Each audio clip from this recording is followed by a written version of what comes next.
What do you see? Keep your eyes open. Yeah, I can see that. Look me in the eye. Look me in the eye. C'est aux yeux, Chico. Il ne ment jamais, l'œil. Do you want to see your girls again? You want to see it? See that? I can see that. De ce que tu peux goûter, de ce que tu peux voir. Bonjour à toutes et à tous, bienvenue parmi nous dans le 7e œil, un podcast cinéma dans lequel on décortique chaque mois une question autour d'un thème précis. Un épisode un peu spécial aujourd'hui puisqu'on est en public. Le cinéma Le Chaplin nous fait l'honneur de nous accueillir ce soir pour enregistrer notre épisode dans leur salle de cinéma. Un grand merci à vous. Pour converser, échanger et débattre autour de 4 films, je suis comme chaque mois avec Dorian. Ah, salut. Et Gauvin. Voilà, là on Salut. peut pas trop Du mentir, coup, ouais. on sait qu'on s'est vu vraiment juste avant. Donc, mais j'avoue. bonjour à toi. Bonjour. On s'est vu il y a 8 heures, mais bon. Voilà. Mais comme cet épisode est spécial, on a donc pour l'occasion un invité spécial, Kevin, programmateur du cinéma. Salut. Ça va Kevin ? Ça va très bien. Pas trop stressé ? Non, et je suis trop content. En fait, je suis content que ce soit dans les deux sens, que vous m'accueillez pour votre podcast et que je vous accueille dans ce cinéma. Je suis trop content. Bah, Donc, c'est totalement réciproque. On est trop content d'être avec toi ce soir. Est-ce que tu peux te présenter en quelques mots, nous dire qui tu es, ce que tu fais dans la vie, notamment au Chaplin, et éventuellement ton rapport au thème du mois, donc les films de zombies, et peut-être le film qu'on a projeté juste avant, donc L'étrange pouvoir de Norman. Ouais, donc au Chaplin, je suis programmateur cinéma. Je m'occupe donc en fait de hiérarchiser un petit peu ce qui va pouvoir passer sur cet écran que du coup vous avez devant vous et qui est accueilli par un Norman qui a un statut un peu particulier dans ma cinéphilie puisque avant d'être programmateur dans une salle de cinéma, je n'avais que faire du cinéma pour enfants. Je l'avais oublié, enfoui dans un coin de ma mémoire. Et en fait, quand on est dans une salle de cinéma et qu'on est programmateur dans une salle de cinéma, une grande partie quand même de son travail, c'est de montrer des films aux enfants, en tout cas au jeune public. Et donc j'ai dû refaire en fait une sorte de deuxième cinéphilie à rebours des films que j'avais peut-être pas vus moi dans mon enfance ou quoi, ou que j'avais raté. Et Paranorman a été un des premiers chocs avec d'autres films du studio Laika, mais je pense qu'on va peut-être en parler. Qui m'ont fait, parce que j'aimais aussi les films de genre et le cinéma d'horreur en particulier, et bah je me suis dit ouais, là j'ai un médium super cool pour parler cinoche, pour parler bobine et du jeune public. Et donc voilà, pourquoi Paranorman, c'est un peu ce rapport-là. Je l'aime beaucoup ce film. Chouette, donc ouais, un film vraiment très spécial qui représente ton parcours, notamment au Chaplin, quoi, finalement. Ouais. Enfin Chaplin, je crois qu'on dit les deux, c'est et comme... j'aime qu'on dise les deux. Ouais, ok, c'est ça va. une pile ou pas... face à chaque fois qu'on parle Ça de marche. cinéma. Parfait. Alors donc aujourd'hui, on se réunit autour d'un sujet à la fois populaire et macabre, parfois jouissif et souvent sanglant. On a décidé de parler des zombies au cinéma. La figure ambiguë du mort-vivant, parfois impliquée dans une branche de la culture vaudou, parfois produit de fiction purement américain, et plus tard plus globalement occidental. Le zombie est un monstre assez universel, il a traversé les frontières de la culture haïtienne et vaudou jusqu'à la culture populaire présente au cinéma. Le zombie est une figure plurale, plus complexe qu'il n'y paraît, et surtout c'est une figure éminemment politique. Dans les bons films de zombies, le mort-vivant n'est jamais représenté sans un double sens, sans seconde lecture. La violence qui en découle ne l'est jamais gratuitement. Le plus analysé des réalisateurs est sans aucun doute George Romero et sa saga culte qui imposera les codes du bon film de zombies. Romero a été analysé maintes et maintes fois, tant il a renversé avec beaucoup de plaisir les codes de bienséance de la société américaine en dénonçant la société de consommation, notamment dans Le Crépuscule des morts-vivants, en mettant une armée de zombies dans un centre commercial, ou en dénonçant le racisme latent en transformant une partie de la parfaite petite famille blanche américaine en zombies dans La Nuit des morts-vivants. Si je vous parle de Romero en intro de ce podcast, c'est parce qu'à nous 4, on a choisi des films réalisés par d'autres personnes, dont certains influencés par le maître des zombies. Alors pour analyser cette figure composite à la fois morte et vivante, on a chacun sélectionné un film. 4 films de zombies, d'infectés, de virus, de malédictions et autres morts vivants. On va parler de l'un des tout premiers films de zombies qui, cocorico, se trouvait être réalisé par un Français, Vaudou, ou I Walked with a Zombie de Jacques Tourneur, sorti en 1943. On va parler d'un film plus actuel et occidental avec 28 semaines plus tard de Juan Carlos Fresnadillo. Le zombie vu par des Coréens dans Dernier train pour Busan de Sang-Yo et Yeon. Et enfin, le zombie animé en stop motion avec le film que vous venez de voir, L'étrange pouvoir de Norman des studios d'animation Laika. Ces 4 films vont comme chaque mois nous servir pour répondre à une problématique, à quel point les films de zombies sont politiques. On va essayer de comprendre à quel point ces films pourtant si divertissants, à première vue légers et éventuellement simplistes, peuvent finalement avoir une lecture politique et actuelle. Les films de zombies sont souvent plus militants qu'il n'y paraît. En tout cas, c'est ce qu'on va voir dans cet épisode. Et pour entamer cet épisode du 7e œil, je propose qu'on commence par le film qu'on vient de voir. Donc L'étrange pouvoir de Norman.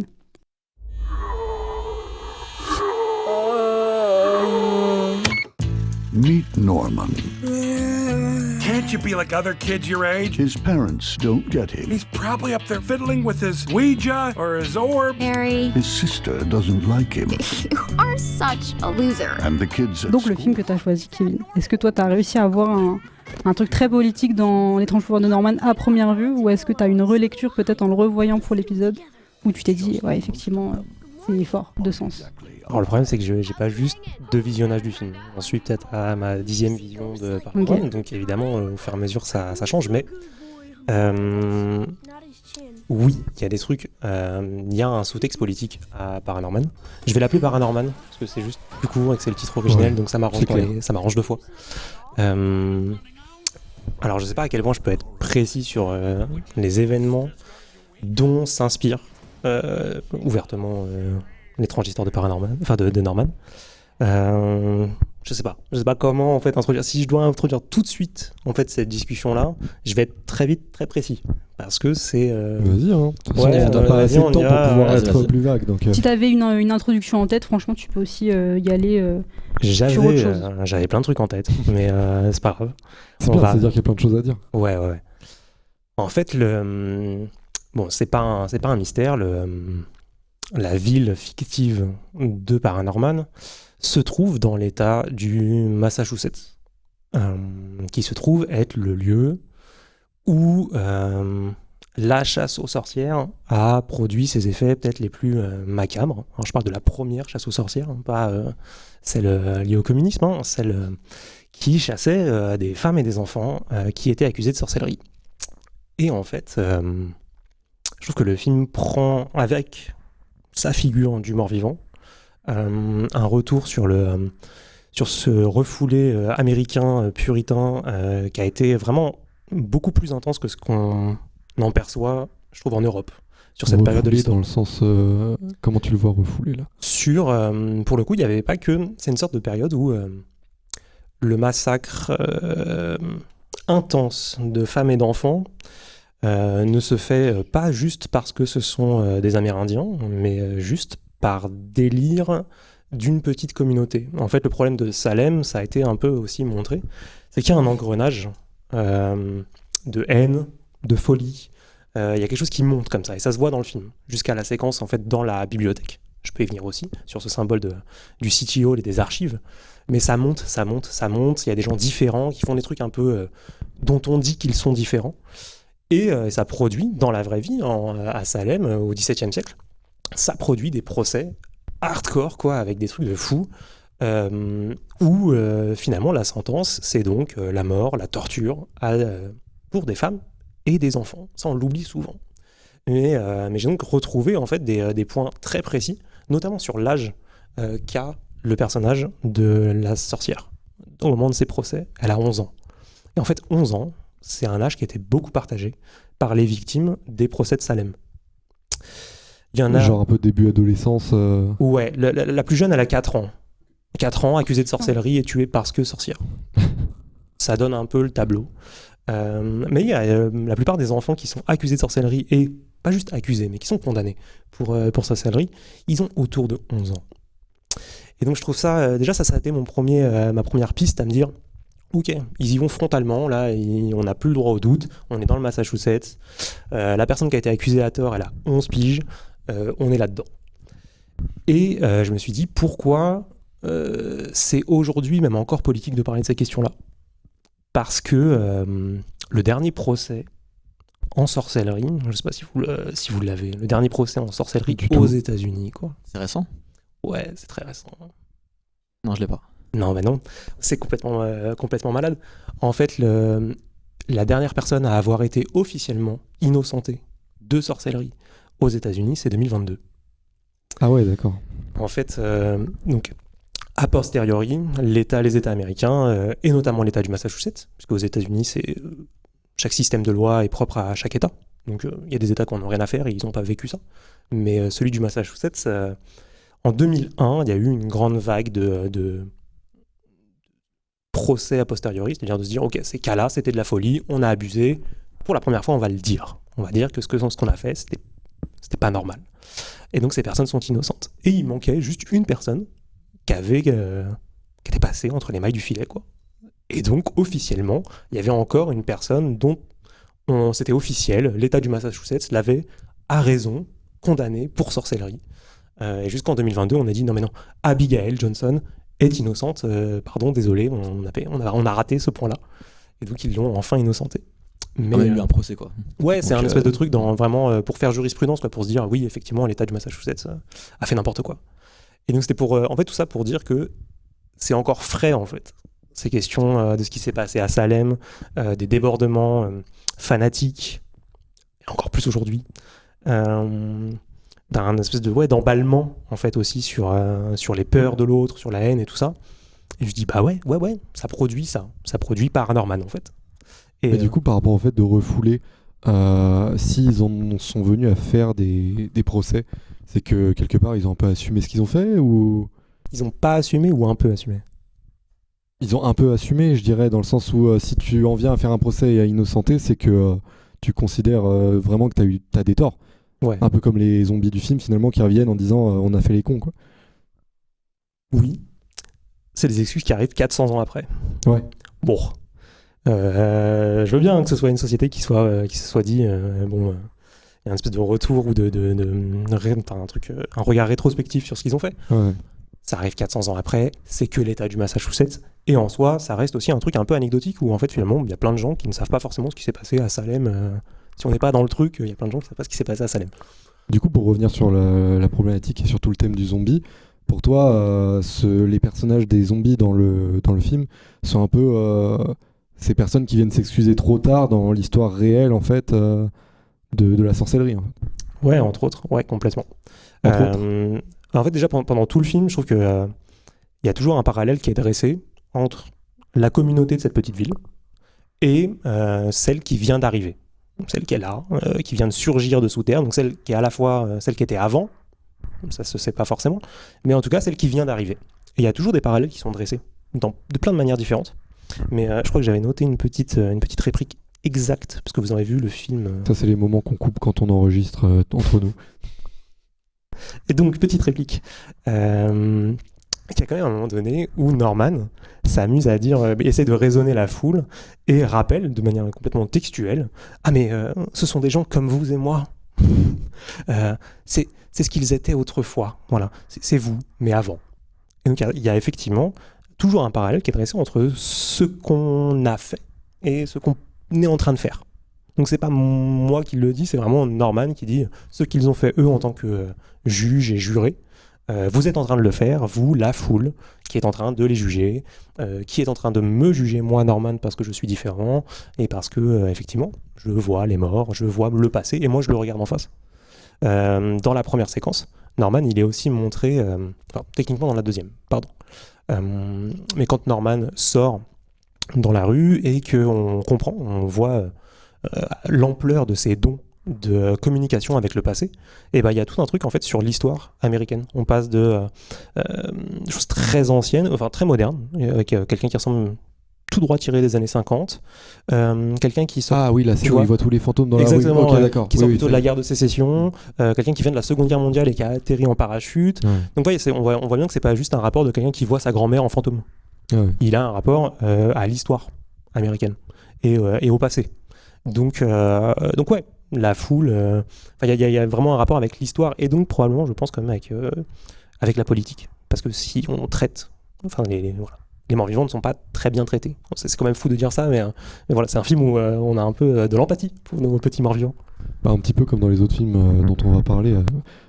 Pour faire très bref, j'ai l'impression que le mort vivant, Un peu comme tu disais Nina aussi au départ, il y a le bon et il y a le mauvais mort-vivant, mais un peu comme un bon et mauvais chasseur. Il peut être non, ça peut être une blague. Souvent il va y avoir des séries qui vont dire ouais, les morts-vivants ils peuvent être gentils, notamment il y avait une web série qui était le Warp Zone Project, qui parle de ça, qui est très amusant, en disant ouais, non mais les zombies, faut arrêter avec ce truc des zombies gentils, ils viennent te bouffer et tout.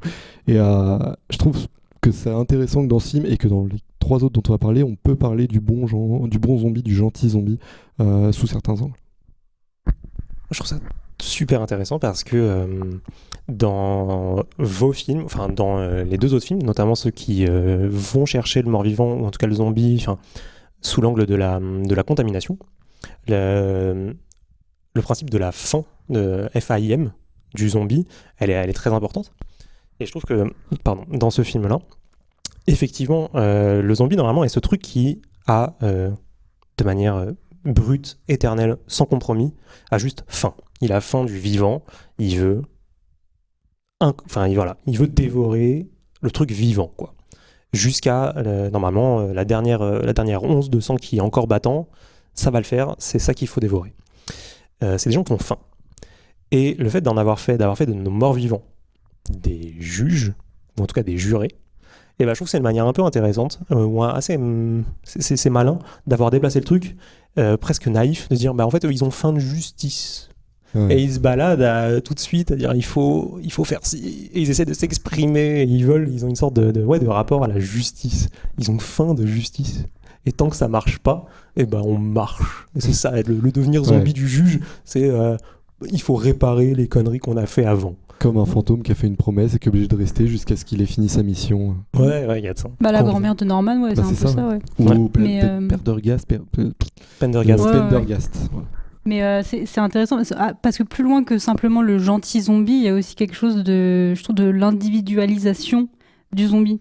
Parce qu'on a 2 autres films dont on parlera après, mais les 2 films occidentaux, parce que Dernier Train pour Busan, je le considère comme un film avec une vision hyper occidentale. Il y a vraiment une envie d'effacer l'individualité du zombie, d'en faire une armée. Je ne vais pas aller trop loin dans ce que vous allez dire sur le côté militaire, la présence militaire des films, mais là, il y a comme si les zombies avaient presque une volonté propre, un libre arbitre, une âme encore présente. On peut les distinguer les uns des autres. On peut les distinguer. Et ils ont vraiment. D'ailleurs, on le voit très bien dans le plan que tu as choisi, Kevin. On voit vraiment, ils ont chacun une espèce de chara-design, hein, on parle comme ça en animation, donc vraiment de représentation graphique du personnage qui est très unique chacun, alors que dans les autres films, même si c'est des vrais gens qui les jouent, encore une fois, il y a cet effet de groupe qui se produit. Donc ça a créé d'autant plus ce côté, ce que vous dites sur cette fin de justice, ça accentue ce côté,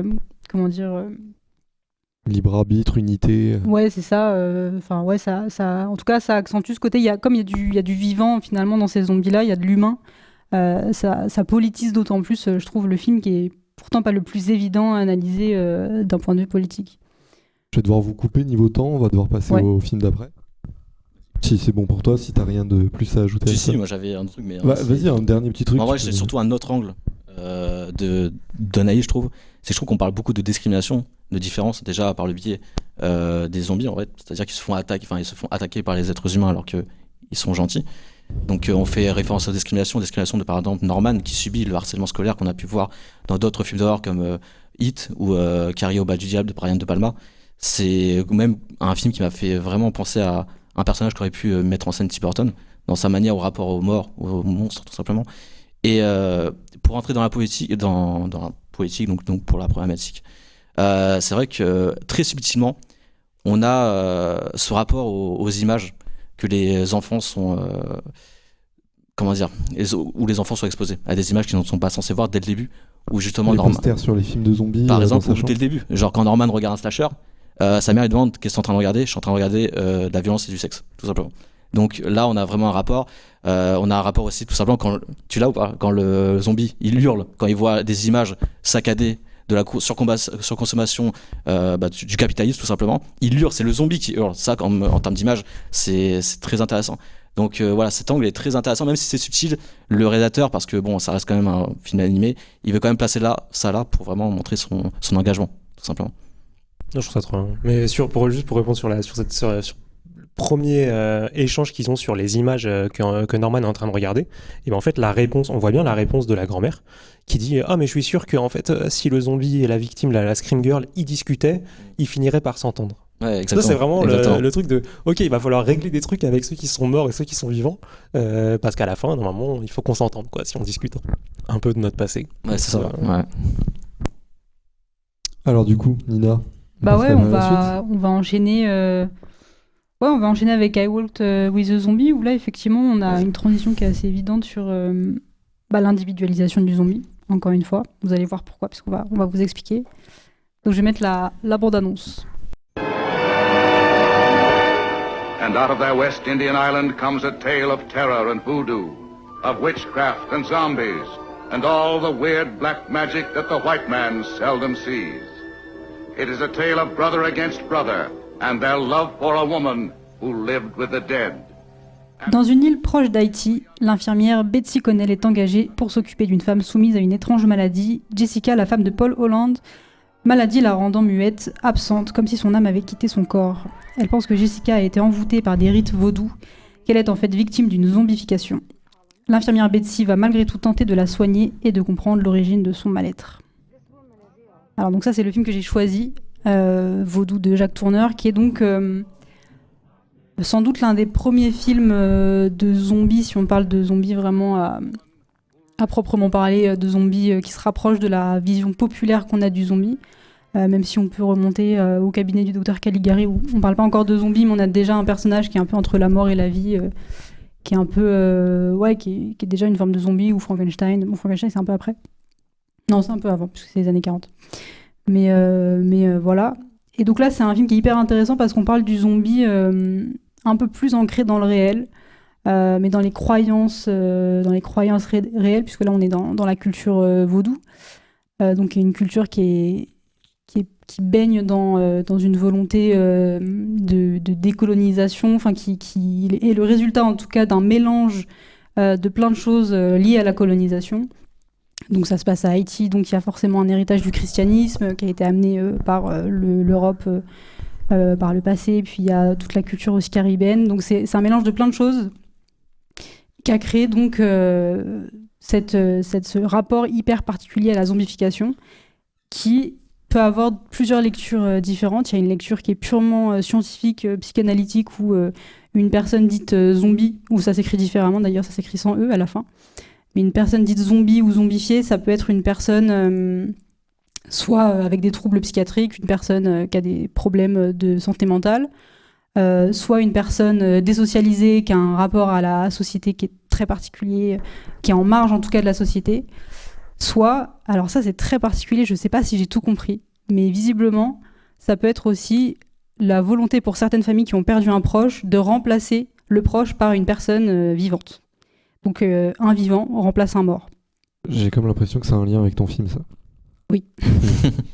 Et donc dans le film, on a donc cette femme qu'on voit dans le plan en bas à droite, donc tout à gauche. Ça se voit pas forcément sur l'image, mais elle est victime de zombification. En tout cas, on imagine dans le film, on suppose qu'elle a été soumise à des rites vaudous. Voilà, et c'est moins expliqué, mais souvent quand une personne se fait zombifier contre sa volonté en général, elle le fait sous le contrôle de ce qu'on appelle un beau-corps. Donc dans le vocabulaire vaudou, le beau-corps, c'est un prêtre vaudou, en fait, tout simplement, qui va prendre le contrôle d'une personne avec des rites vaudous, soit en l'enterrant vivante, qu'on retrouve dans plein de films de zombies aujourd'hui, soit en lui faisant prendre des poisons qui vont vraiment la déposséder de son corps. Et donc, elle pourra plus avoir de contrôle sur son corps, et la personne qui aura le contrôle sur son corps sera donc le beau-corps. Donc là, c'est là qu'arrive toute l'analyse politique du truc, puisque là, c'est une femme blanche, donc qui est victime de zombification. Bon, on verra que l'homme aussi à droite, c'est plus ou moins un zombie aussi, mais c'est surtout elle qui nous intéresse au départ. C'est qu'il y a, je pense, assez clairement dans le film, une volonté de revanche vis-à-vis de la colonisation, puisqu'on suit donc ces blancs qui sont dans une immense maison d'héritage colon, quoi. Donc en Haïti, et donc cette femme-là, elle est dépossédée de son corps, sans doute contrôlée par un beau corps. Et donc voilà. Donc je pense qu'il y a une volonté de de se réapproprier sa culture qui a été forcément abîmée par la présence des colons en Haïti. C'est une analyse hyper simple de politique du film, mais je pense que ça va aussi à l'essentiel. Je sais pas si vous avez une lecture Même différente. un point historique, peut-être. Parce que Vas-y, justement, Dorian, vu qu'on en parle dans le film, il faut savoir que c'est vrai en fait. Tout ce qu'on voit dans le film est réel. C'est-à-dire que les zombies ont plus ou moins existé, avec un cas de Clervus Narcisse, qui est littéralement un zombie qui a été retrouvé, c'est-à-dire qui a été mort en 62 et qui a été retrouvé 20 ans plus tard à cause justement de ce poison. Et faut savoir justement, pour rentrer dans la politique, donc justement le vaudou, c'est une religion qui rentre dans l'esclavage et qui se font oppresser par les colons américains. Et justement le vaudou, la religion vaudou, la croyance cette fois, c'était une sorte de force qu'avait cette religion, ces esclaves qui n'avaient pas de force face aux colons. Et justement il y avait des rites, des cérémonies où justement ils tuaient un cochon noir et justement ils s'abreuvaient de son sang, ce cochon noir. Et donc du coup ça permettait de leur donner des pouvoirs aux esclaves, donc ça permettait de les galvaniser, et parce que pour eux ils étaient invulnérables quand ils buvaient ce sang. Et justement ça a permis de les renverser, de faire la révolution haïtienne justement, et de complètement renverser les colons. Donc politiquement c'est énorme parce que c'est réel, et ça a même donné lieu à la première république noire en 1804. Donc historiquement c'est très c'est factuel. Ce qu'on voit, c'est pas juste la fiction, c'est vraiment factuel. Et pour en venir justement au cas de Clervus Narcisse, qui est littéralement un zombie qui a été retrouvé, c'est vraiment une histoire très sérieuse dans le sens où il y a eu des études, des enquêtes scientifiques qui ont été ouvertes, donc c'est vraiment sérieux. Et justement c'est parce que le vaudou c'est quelque chose d'assez maléfique dans la forme et dans le fond. Et justement, quand certaines personnes faisaient du tort ou faisaient des choses plus ou moins, on ne sait pas ce qui se passait,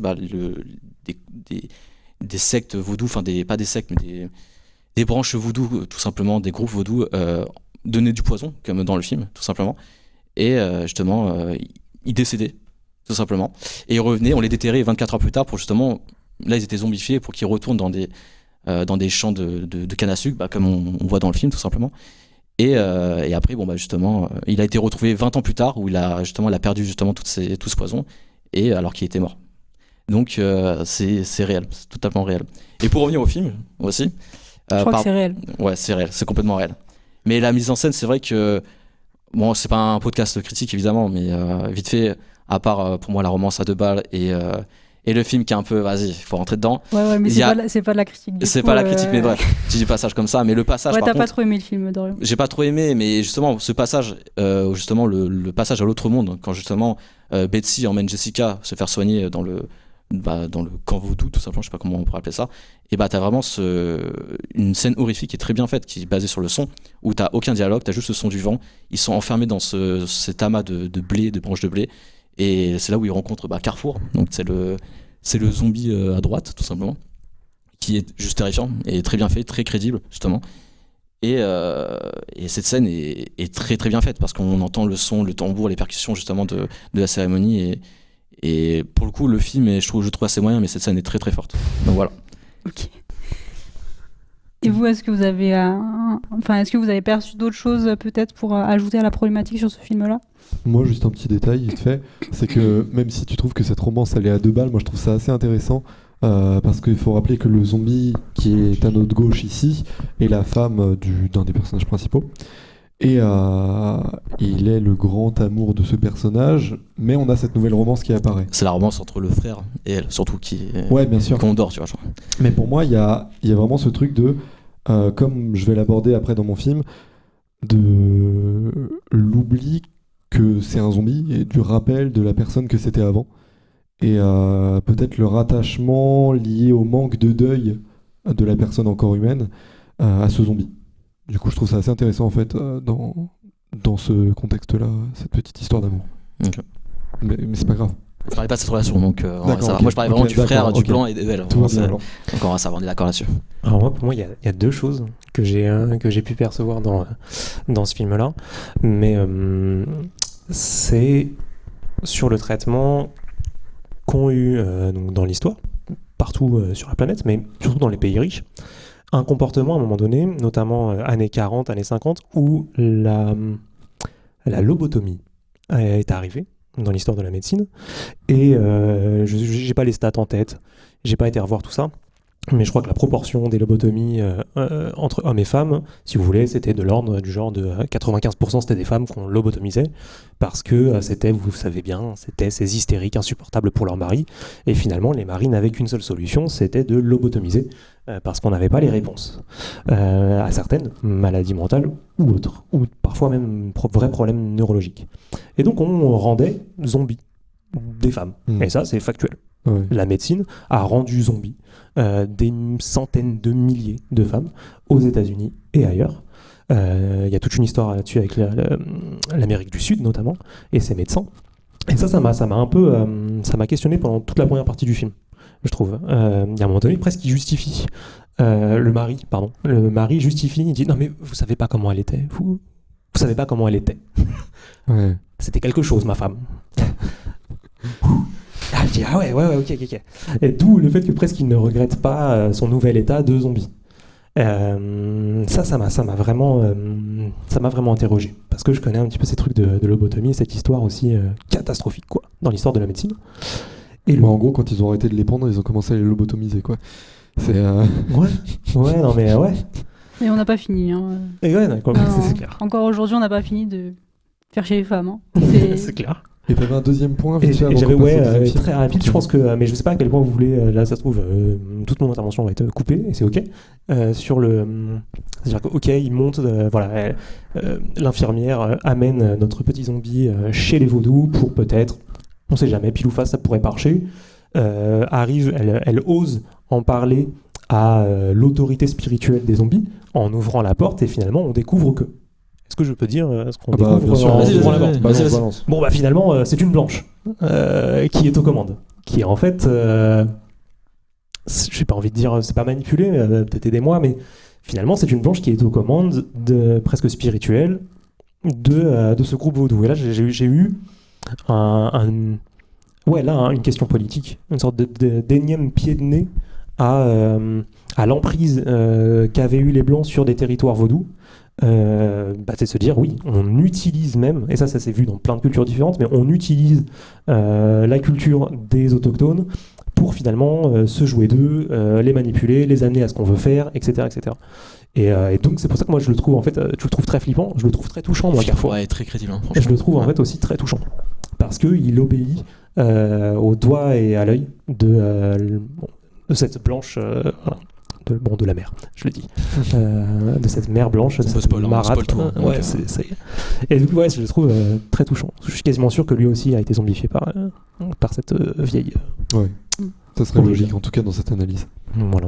Ouais, c'est très possible. Après, il y a un petit truc, ça je sais pas trop quoi en faire, mais en me renseignant un peu sur la place du zombie dans la culture vaudou, j'ai constaté ça, c'est que donc, ce personnage-là s'appelle Carrefour. Donc en créole et donc en français, voilà, un carrefour, on comprend ce que c'est, hein, c'est deux routes qui se croisent, mais dans la culture vaudou, le carrefour, c'est aussi l'endroit où se croisent des chemins à la fois horizontaux et verticaux, où se rencontrent les vivants et les morts. Donc je sais pas si c'est complètement un zombie ou si c'est pas une sorte de guide ou de gardien. Un gardien, ouais, peut-être, on sait pas. C'est ça, donc je sais pas quel est son statut, il est un peu ambigu. Après, mais là, étant donné que c'est un film, encore une fois très bref, mais étant donné que c'est un film qui en plus a été fait par un Français, je pense qu'il y a pas mal de messages qui ont été détournés, pourquoi pas, de la culture vaudou pour en faire aussi autre chose. Oui, et notamment le personnage de Carrefour, moi je l'associe totalement au passeur, à tout ce que tu veux, dans plein d'autres cultures beaucoup plus occidentales. Et je verrais bien un autre message là-dedans qui serait plus de l'ordre de ce personnage récurrent de toutes les légendes occidentales. Ouais, bien sûr. C'est un film qui se nourrit vachement du métissage, je sais pas si je peux dire ça comme ça, mais le vaudou est déjà quelque chose qui est né du métissage et de la convergence de culture pas forcément consentie non plus. Hein, mais... Donc ouais, dans ce film-là, il y a vachement ça. On peut peut-être enchaîner sur le prochain film. Donc on avait dit 28 semaines plus tard. Hein. Ouais. C'est ça. J'avoue que j'ai pas mal de choses en lien avec les deux premiers. Donc, Ah si.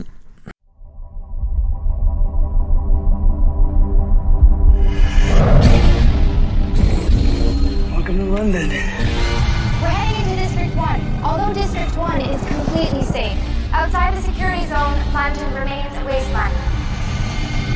are a large number of bodies still left to be cleared. 28 semaines après qu'un mystérieux virus ait commencé à provoquer des symptômes très inquiétants chez des gens, les transformant en infectés, car dans un bon film de zombies on ne prononce jamais le mot zombie, l'Angleterre est désormais décimée et l'US Army occupe le pays. L'infection est déclarée définitivement vaincue, la reconstruction du pays peut maintenant commencer. Don a survécu à ces atroces événements, mais il n'a pas réussi à sauver sa femme et la culpabilité le ronge. Lorsqu'il retrouve ses enfants, Andy et Tammy, qu'il n'avait pas revus depuis la catastrophe et qui reviennent à Londres avec la première vague de réfugiés, il leur apprend la mort de leur mère. Partagés entre la joie des retrouvailles et le chagrin, tous trois tentent de se reconstruire et de reprendre une vie normale dans la ville dirigée par des snipers américains. Donc Gauvin, vas-y, je te laisse commencer sur ce film-là. Déjà, je voudrais dire que la petite image que j'ai choisie juste ici, c'était la première piste que j'avais voulu prendre pour l'analyse du film. Le côté totalement militaire. Pourquoi j'ai pas choisi 28 jours plus tard ? C'est parce que je trouve que dans 28 semaines plus tard, on a vraiment ce côté où une armée crée une ville sécurisée dans laquelle tout le monde peut évoluer sans danger dans ce monde de zombies. Mais en fait, en le revoyant du coup pour le podcast, j'ai trouvé autre chose qui m'a beaucoup intéressé, que je vais spoil du coup puisque tu l'as pas dit dans le synopsis. Bouchez-vous les oreilles si vous voulez voir le film. C'est que la mère du coup est porteuse saine du virus du zombie. Et justement pour moi c'est un gros intérêt quand on parle de paranormal, quand on parle de I Walk with a Zombie, puisque le côté politique pour moi peut être aussi social. Et il commence par le fait que il y a deux groupes de personnes. Il y a les personnes qui ne sont pas les zombies, les personnes qui sont les zombies. Et ici le porteur sain est du coup un carrefour entre ces deux univers qui peuvent aussi être apparentés avec deux cultures différentes, de peuples qui se rencontrent, comme les colonisateurs avec les Haïtiens, comme moi je trouve ça intéressant dans Paranorman, comme on parle d'une époque où les États-Unis ne sont pas encore à 100% comme on les imagine aujourd'hui. On a encore des grosses présences françaises, anglaises, etc. Donc encore la colonisation sur, tu disais, les Amérindiens, mais pas que. Pour moi, dans ce film-là, on a du coup une piste sociale qui va être ce côté mélange entre les groupes, et ça va se confronter avec la piste politique, où là on a une scène qui est super marquante, qui voit l'avènement du groupe de zombies après que forcément ça ait pété, parce qu'il faut forcément qu'il y ait un moment où ça pète et où les zombies se mettent à pulluler. Tous les zombies se mettent à courir dans la ville qui était soi-disant protégée. On a des snipers qui sont postés sur les toits, qui commencent à tirer sur tous les zombies qu'ils arrivent à observer. Et le général dit impossible de les cerner, impossible de voir qui est un zombie, qui n'en est pas un. Tirez à vue. Là, je vois totalement une sorte de métaphore, voire même de scène filmée en direct d'une manifestation, d'une guerre civile, de quelque chose comme ça qu'on a l'habitude de voir, que ce soit ailleurs ou en France. Et un moment où les personnes extrémistes, comme les personnes qui étaient juste là au même moment, se retrouvent embarquées dans le même conflit, se retrouvent agressées par les forces armées de la même manière. Et pour le côté simpliste de l'analyse, je pense qu'on peut le comparer à absolument tout conflit sociétal opposant deux groupes qui sont censés vivre en communauté mais qui n'y arrivent pas. Pour la faire très courte, est-ce que vous avez quelque chose à me dire à ça ? Je trouve que, comme pas mal de films de zombies, la menace militaire qui est rattachée à l'État, où on voit vraiment un mépris des militaires, du coup de l'État envers les civils. Déjà littéralement parce que il prend même plus le choix de les sauver, il les tue pour paradoxalement les sauver, mais il les tue quand même, donc c'est bizarre. Le principe de la quarantaine. Exactement. Ouais. Donc et puis même à un moment donné, il y a une phrase qui confirme ce mépris des militaires pour les civils, c'est qu'à un moment donné, il y a le personnage de Jeremy Renner qui repère les enfants qui sont en train de quitter un point vers un autre point, et donc du coup il y a un militaire qui lui dit c'est des chiens errants, est-ce que c'est des chiens errants qui sont sortis, tout ça? Il a dit non, c'est juste des chiots. Donc vous voyez juste les termes, comment il caractérise les personnages comme des chiens alors que c'est des civils, donc ça rentre aussi dans le mépris des civils, pas du tout prise au sérieux évidemment. Pourquoi est-ce que ces personnes-là font ça, voilà. Vraiment. Et chose qui a énormément, on verra ça avec d'un train pour Busan, déjà rien qu'avec les deux plans, vous voyez qu'il y a beaucoup de similitudes. Sans se concerter, on a pris la même chose. On n'a vraiment pas concerté. Mais c'est vraiment la même chose, et en fait dans ce genre de film, et qu'on voit exactement dans un train pour Busan, c'est l'égoïsme d'une personne qui est guidée par la peur, à savoir le père dans la scène d'intro, où vraiment il prend vraiment le choix de fermer la porte pour abandonner littéralement sa femme. Par un Norman Be-like, parce que, encore une fois, la peur, c'était le sujet principal du film. Exactement. Et du coup, cette peur qu'on retrouve envers les militaires, du coup, justement, qui sont complètement noyés par cette peur et qui prennent le choix d'être pris par la panique et de tuer tout le monde. En fait, ce que je trouve sympa par rapport à ce que tu dis de la peur et vis-à-vis des militaires, c'est que dans ce film-là, on voit ce qui arrive dans beaucoup de conflits, ce côté où il y a deux groupes qui ont peur de la même manière, mais il y en a un qui est armé, l'autre qui l'est beaucoup moins. Ouais, voilà. Donc il y a une oppression, il y a un rapport de force qui fait t'as pas le choix de subir, en gros. Ouais, totalement. Toi, Kevin, j'ai l'impression que t'as quelque chose... Non, du tout. En fait, t'es d'accord avec ce qu'on dit depuis tout à l'heure. Non, c'est... Je sais pas encore quoi faire, tu vois, de ce film, mais c'est pas revenu plus que ça, l'insistance sur le fait que l'armée, c'est l'armée américaine. Ce film se passe en Angleterre, c'est l'armée américaine qu'elle a, avec des GI et tout, vraiment très très américain. Ils sont américains, mais ils sont incarnés par Idris Elba. Bon, ok. Mais voilà. Il n'est pas américain, Idris Elba ? Bah non. Il est britannique. Il est britannique. Ah ok, ouais. J'ignorais. Voilà, je sais, non. Je vais relire le film maintenant. Pas besoin, je sais, il est britannique. Ouais. Du coup, ça m'a intrigué. Encore une fois, les États-Unis qui viennent sauver le monde. Ouais. Et en fait, je l'ai perçu dans des trucs de mise en scène, mais je sais pas si vous voulez qu'on rentre là-dedans aussi, dans des trucs de mise en scène. Oui. Bon, d'accord. Mais je trouve que le film a vraiment deux mises en scène. Il y a un truc très brut de caméra portée, très sauvage, qui vient, tu vois, de 28 jours plus tard. De Danny Boyle, c'est caractéristique de Danny Boyle. Donc, réalisateur de 28 jours plus tard. Et cette image un peu dégueulasse, tout est à l'épaule. Exactement. Vraiment, mais c'est le grain. Ouais, il y a du grain, c'est surexposé, il y a vraiment des lumières qui sont cramées, c'est pas beau, c'est moche, enfin voilà. Il y a une grande partie des images qui est dégueulasse.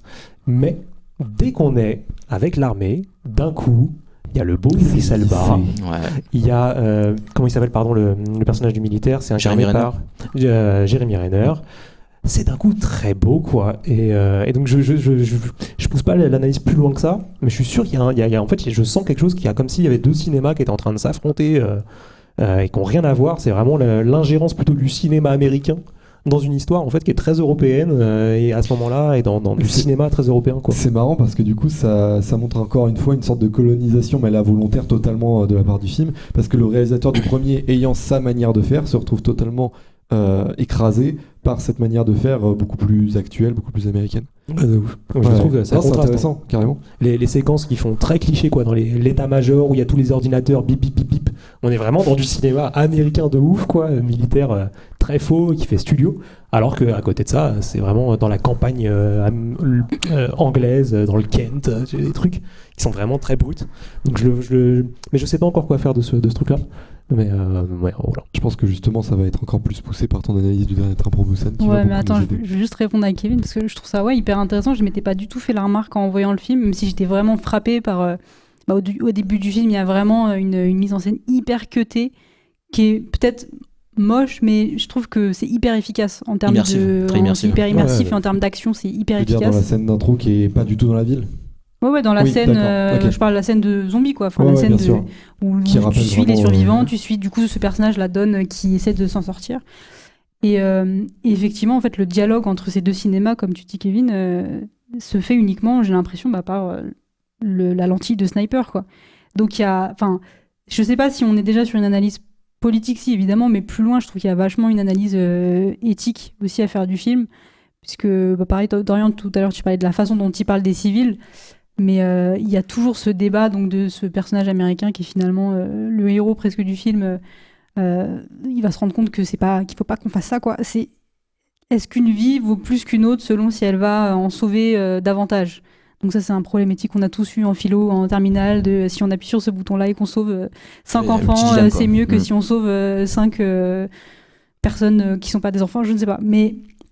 Donc il y a une analyse qui est celle-là, mais après plus loin que ça, c'est aussi vachement archétypal du cinéma américain, hyper, je sais pas si c'est beau, mais en tout cas c'est hyper lisse, quoi. C'est de la pub de propagande américaine à la Starship Troopers. On est dans un truc hyper lisse, mais hyper subtil quand même, parce que je m'en étais pas forcément rendu compte.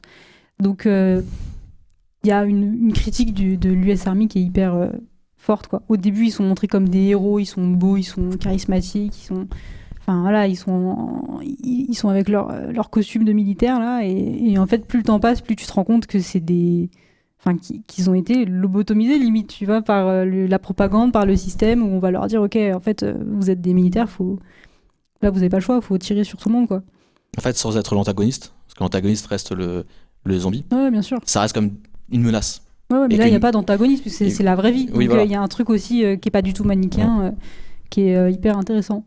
Peut-être que je vais trop loin et peut-être que je vais sur la conclusion, j'en sais rien. Ah, attention. Ouais, j'essaie de faire gaffe, mais en fait, encore une fois, c'est trop intéressant ce que tu dis, parce que j'ai l'impression qu'avec ce côté très lycée, du côté américain, ce côté où ils vont avoir aucune considération pour l'humain en face, etc., j'ai l'impression de voir un côté très robot à la chose. Et j'ai l'impression dans ce film, et en fait quand tu regardes dans beaucoup de films de zombies, le zombie c'est un peu l'anti-robot, alors que lui-même c'est un esclave d'un maître supérieur, donc un robot en fait. Ouais. Et j'ai l'impression qu'on pourrait presque en faire un film de... Bah presque non, on a parlé des films de science-fiction plus tôt, et on a déterminé que, comment dire, qu'on pouvait totalement parler de la même chose en parlant de films de zombies. Oui, bien sûr. Donc en fait j'ai l'impression qu'on a le robot, le zombie, ou la science-fiction, le genre vaudou, etc. parle en fait des mêmes choses, et du coup politiquement aussi, peut-être d'une façon différente, mais carrément. Ouais, tout à fait. Je pense qu'on peut peut-être continuer sur le dernier film. Oh, ça passe vite. Très vite.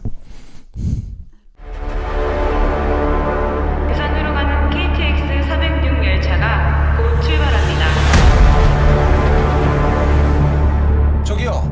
이상한 사람이 하나 타고 있는 것 같은데. 팀장님, 여기 11호차 응급 환자 발생했습니다. Un virus inconnu se répand en Corée du Sud, l'état d'urgence est décrété. Les passagers d'un train se livrent à une lutte sans merci afin de survivre jusqu'à Busan, l'unique ville où ils seront en sécurité. On suit principalement Sokwu, parfait trader, bien sapé, bien coiffé, mais trop occupé pour donner suffisamment de son temps à sa fille. La catastrophe zombie ne va pas lui laisser tellement le choix. Ça, c'est le film que tu as choisi, Dorian. Est-ce que c'est un film qui est dans tes films préférés aussi, comme à chaque épisode? Il est dans le top 10, comme tous les 20 films dont tu as parlé avant. Non. Par contre, c'est mon film de zombie préféré, oui. D'Atrabo Busan, donc du coup réalisé par Sang Ho-yeon. Pas par Nolan? Non, cette fois non. Cette fois ça aurait pu. Non, pas du tout. Si vous avez les refs. Ouais. Donc du coup, bon là vraiment on parle de capitalisme, on parle d'anticapitalisme, c'est vraiment la menace, et cette menace est personnifiée par le personnage de Sokwu du coup. Et justement on le voit d'entrée par son exposition, il est dans son bureau, c'est un homme d'affaires, il mange son Burger King, voilà. Et on le voit vraiment, il est représenté de manière très détestable. C'est-à-dire qu'on n'a pas envie, c'est vraiment un homme de bureau comme les autres, mais qui est assez arrogant, qui est juste détestable, qui est complètement déconnecté avec la relation qu'il a avec sa fille Suwan, qui elle, juste elle veut voir sa mère, elle veut retourner voir sa mère, et du coup pour ça il faut aller à Busan, et donc du coup vu qu'elle est petite, il faut que son père l'accompagne tout simplement.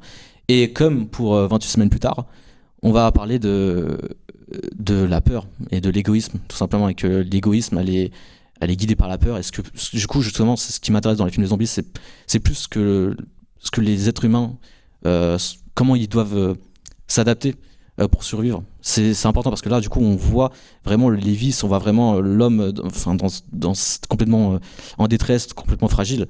Et donc déjà, Song-woo, comme on le voit, très détestable, il va être égoïste, il va genre fermer la porte à des gens dans le train pour justement éviter que la propagation se continue, ou de se protéger lui-même tout simplement. Donc c'est très égoïste de sa part. Mais paradoxalement, c'est lui qui aura le meilleur développement, parce qu'on va passer d'une personne détestable à une personne qu'on va apprendre à aimer, parce que justement il va devenir beaucoup moins égoïste. Pour tout ce qui est mise en scène, ce qui est intéressant, c'est qu'on va avoir une seule arène, un seul décor qui est complètement mobile, c'est le train. Et justement, on va avoir ce concept qui se passe tous dans un train, ça va renforcer quelque chose de très claustrophobique. Et justement, le réalisateur va faire en sorte d'étouffer, de cloisonner tous ces personnages, justement pour intensifier la peur, la pression. Et c'est super bien fait. Ce qui est encore mieux fait, c'est c'est une très bonne idée du réalisateur, c'est que même quand ils sont sortis du train, ils sont encore enfermés. Genre quand ils sont arrivés à Busan, je sais pas si vous avez fait gaffe, le décor, tout ce qui se passe en arrière-plan, on a des conteneurs qui cachent tous les points de fuite, qui cachent tous les décors, qui cachent tous les accès, les issues. Ils ont aucun moyen de s'en sortir alors qu'ils sont dehors. Ils sont même enfermés dans des trains. Enfin, c'est super bien fait. Et une autre idée qui est très intéressante pour les films de zombies, c'est-à-dire dans les films de zombies, on a tendance à nous dire pour le tuer, il faut une balle dans la tête ou quoi que ce soit. Là, rien n'est dit. Rien n'est dit. On ne sait pas comment tuer les zombies. Ça rend le zombie beaucoup plus fort, beaucoup plus puissant, sachant qu'en plus il est très bien fait et très terrifiant. Donc non, franchement, c'est très très bien fait. Donc pour en arriver à la problématique, donc on parle de politique justement par le biais déjà des informations, c'est-à-dire les informations, c'est très subtil comment c'est dit, mais en gros un homme d'État fait comprendre à sa population n'écoutez pas les rumeurs, faites attention à l'État, en gros. Donc ça, c'est bizarre. C'est comme si l'État avait quelque chose à se cacher, comme s'ils étaient plus ou moins responsables. Et on apprend plus tard, du coup, que la faute de cette fuite de contamination de ce virus vient des activités illégales dont Seok-Woo est un peu dedans. Donc là, on se rend compte que vraiment l'entreprise, le capitalisme est responsable littéralement de ce qui se passe, du virus qui contamine toute la population. Donc voilà, je trouve ça vraiment en termes de capitalisation, on peut pas mieux faire. Donc pour le plan que j'ai choisi, donc en haut à droite, donc voilà, il ressemble vraiment à celui de 28 semaines plus tard. Donc c'est je vous spoil en gros, vous avez pas le choix. OK. C'est pareil, c'est sous l'œillet d'un sniper, donc par un militaire, et ce plan, donc c'est le plan de fin, est incroyable parce qu'il utilise un outil, un procédé scénaristique qu'on appelle l'ironie dramatique. L'ironie dramatique, c'est tout simplement quand le spectateur en sait plus que le personnage. Donc le spectateur sait que ce ne sont pas des zombies, mais les personnages, c'est-à-dire les militaires, ne savent pas, ils ont un doute. Donc comme dans 28 semaines plus tard, puisqu'on a un doute de savoir s'il est mort, enfin si c'est un zombie ou pas, on va choisir de tirer. Et justement, on rentre dans encore cette menace militaire qui fait que les militaires sont censés protéger les citoyens, mais en fait ça devient une menace. Et ça devient une menace, pourquoi ? Parce qu'ils sont guidés par la peur. Et voilà, on revient à ce mot-clé de là qu'on pourra, je pense, revenir dans la problématique. C'est la peur et ce que l'être humain serait capable de faire, les horreurs qu'il pourrait faire en raison de la peur, tout simplement. Tu nous as beaucoup parlé de capitalisme contre le reste du monde, mais du coup, est-ce que tu penses que le personnage principal représente le capitalisme de son propre pays ? Parce que j'ai aussi l'impression, grâce à ce que tu disais au départ il mange un Burger King, qu'il y a encore une fois l'américanisation du truc et la diabolisation des États-Unis. Ça compte dedans, mais je pense que c'est vraiment le capitalisme dans son sens large, tout simplement. C'est-à-dire que c'est le capitalisme dans le sens mondialisation.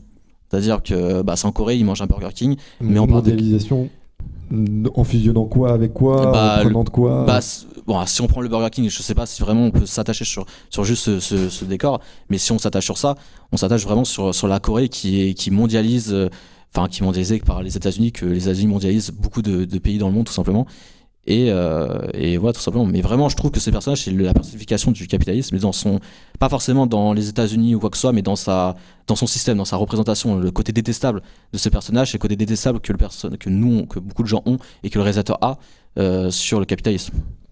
Et du coup, si on prend les soldats à la fin, étant donné que c'est des soldats coréens, ils ne tirent pas sur les personnes qu'ils ont en face d'eux. Mais ils ont quand même l'ordre de tirer. Ils ont l'ordre de tirer, mais ils tirent pas. Alors qu'on a pu le voir dans le film précédent, la force militaire étrangère, elle tire. Mis à part ce soldat précis, elle tire.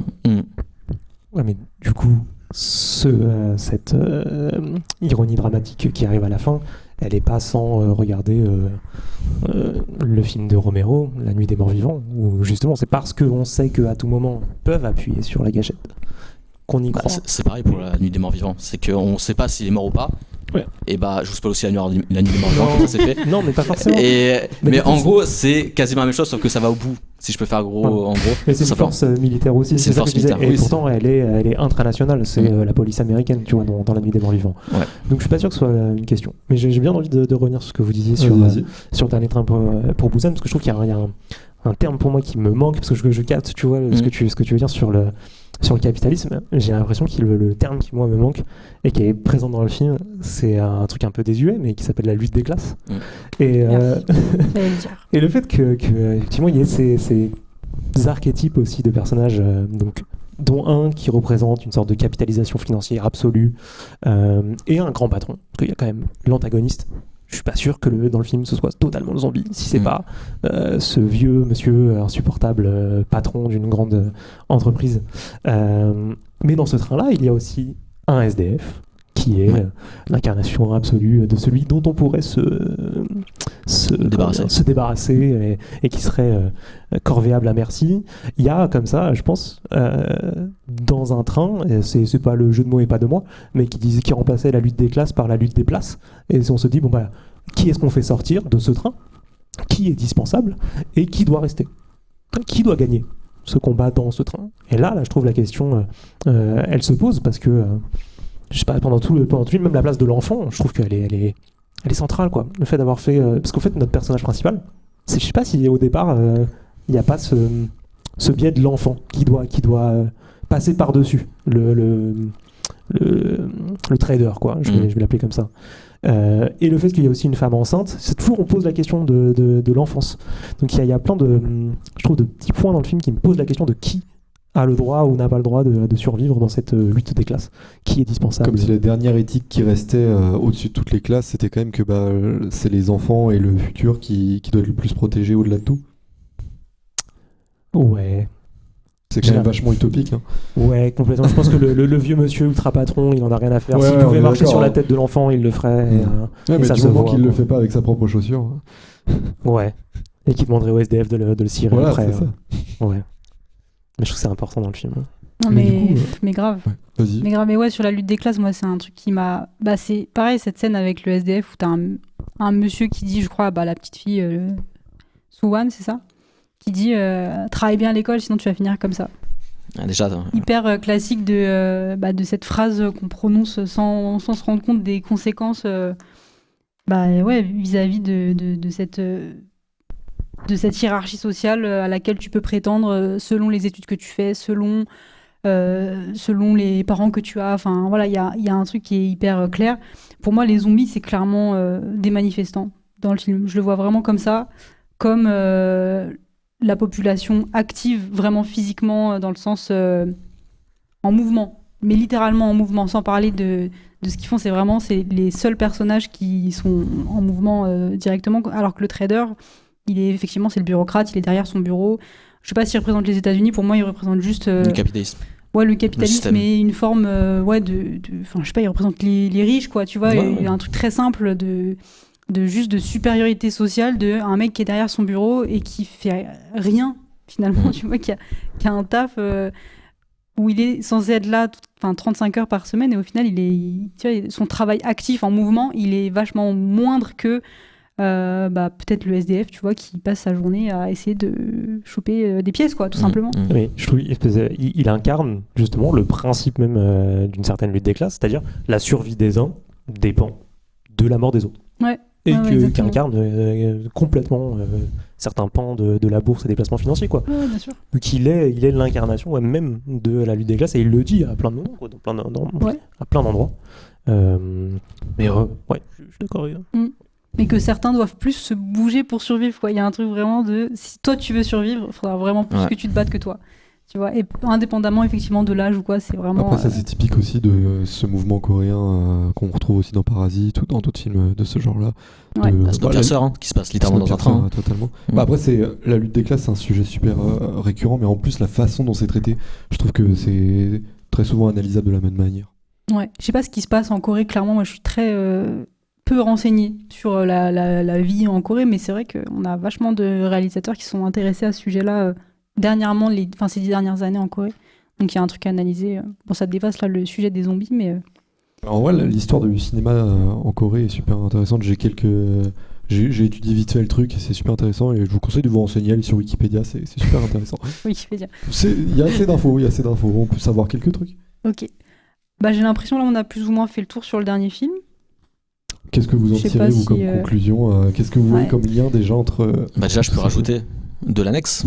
Oh oui, c'est vrai que tu veux faire ton oui, Dorian, tu voulais parler de Romero. Oui, parce que justement... On pouvait pas ne pas en parler, quoi. Évidemment que non.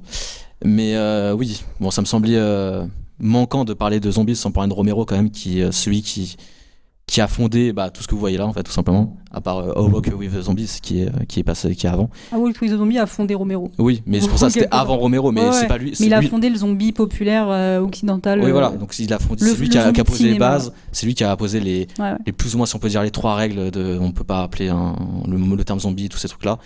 Et c'est vraiment lui qui a évidemment nourri la pop culture, mais dans son sens large, des zombies, qui c'est même du coup des comics, de Walking Dead, les séries, c'est grâce à lui tout ça.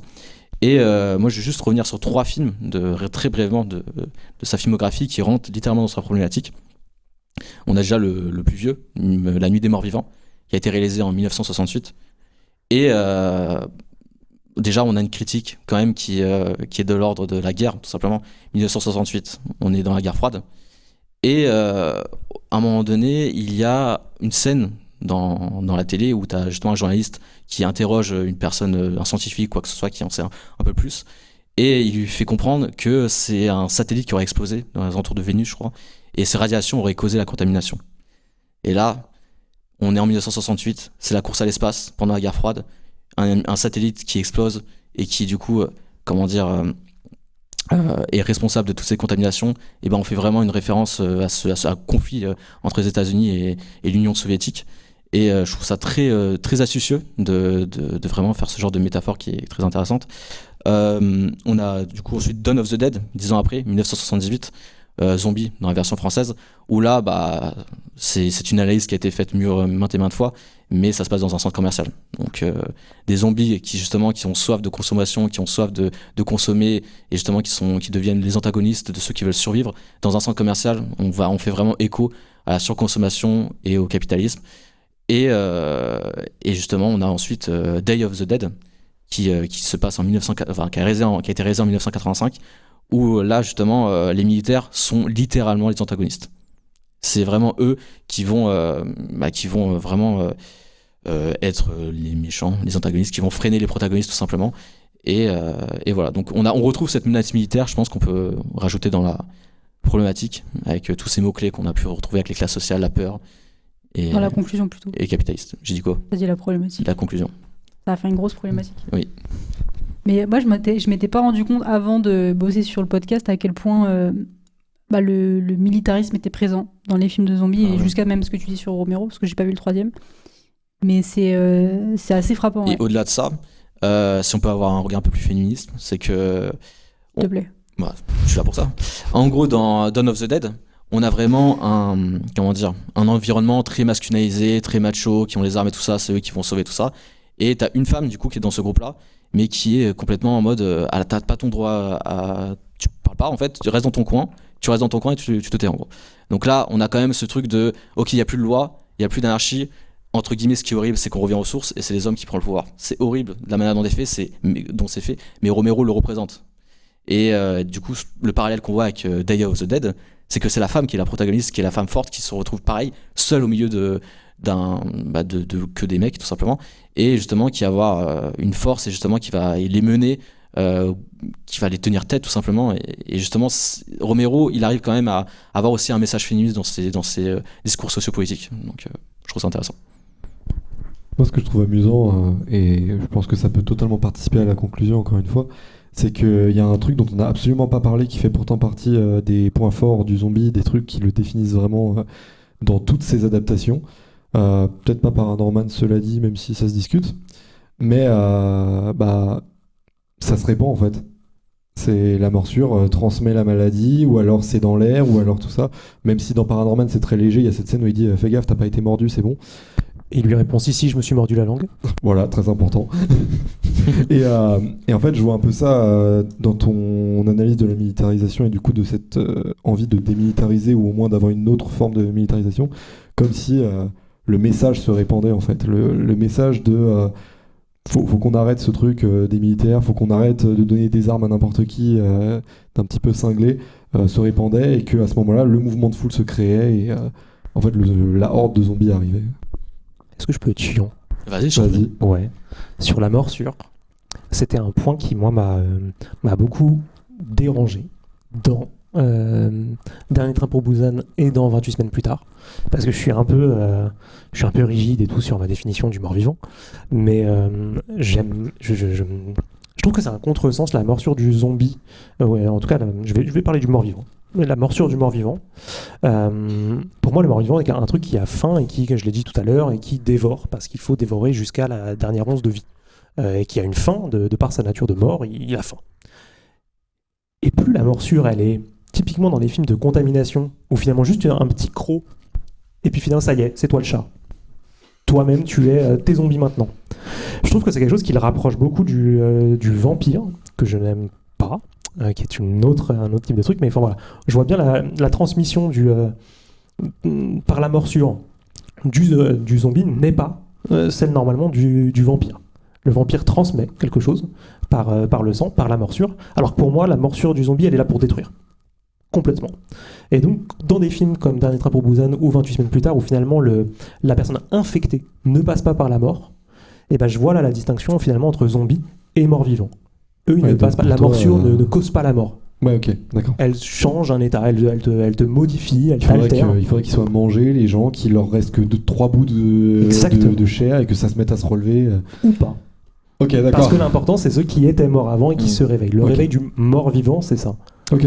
Et l'autre, c'est du zombie, c'est de la transmission, c'est de contamination, tout ça. Et on voit bien pourquoi c'est beaucoup plus... Je pense que c'est pour ça qu'aujourd'hui, on parle beaucoup plus de zombies champignonesques, virus, etc. Plutôt que du simple réveillé d'entre les morts qui mord du coup. Complètement. Et ce qui fait pour moi la distinction aussi, parce que dans Dernier train pour Busan, tu me dis si je me trompe, mais je crois qu'il parle de virus de la fureur. C'est un virus. C'est pas un problème en rapport avec les morts qui reviennent, c'est un virus de la fureur qui le rapproche du coup très politique aussi des manifestants. Ils sont donnés comme des casseurs aussi à un moment donné. Alors que, je reviens à Paranorman, mais la séquence où les morts vivants arrivent se passe bien dans un cimetière, comme chez Romero, où la première séquence où on voit nos morts vivants, c'est bien dans un cimetière et c'est le retour des morts vivants. C'est Romero qui incarne tous les codes et tout quoi que ce soit, et même tout simplement un truc tout bête qu'on n'a pas parlé non plus, c'est la mobilité des morts vivants. Savoir Romero, c'est les zombies ne courent pas tout simplement. Et dans 28 semaines plus tard, ou dans Dernier train pour Busan, les zombies, ou même dans World War Z tout simplement plus connu, on a vraiment ces zombies qui sont complètement agressifs et qui t'as pas envie de te faire courser par eux. Parce que quand ceux de Romero, vas-y, tu peux t'en sortir, mais eux, c'est pas possible. Donc, évidemment, si on peut rapprocher aux morts vivants zombies, il y a aussi plein de caractères qui font que le zombie a évolué, tout simplement. C'est-à-dire que tu as le Romero et que après, je pense que c'est World War Z qui a été le plus formateur là-dessus, ou Rec, tout simplement aussi, où tu as les zombies qui sont devenus beaucoup plus agressifs, où on a quelque chose de beaucoup plus dynamique et beaucoup plus effrayant, donc beaucoup plus horrifique. Ça peut servir à la problématique aussi, dans le sens où... à un moment où historiquement le message il devait être passé subtilement, discrètement, on mettait du zombieland parce que il n'y a pas besoin de mettre le message au forceps, et maintenant faut vraiment faire peur aux gens, faut vraiment que la menace soit énorme pour faire passer un message plus efficacement. Ouais, je sais pas, sur la transition de la lenteur ou de la rapidité du zombie, j'ai l'impression qu'elle a aussi un rapport, encore une fois, politique, sur la dangerosité du nombre.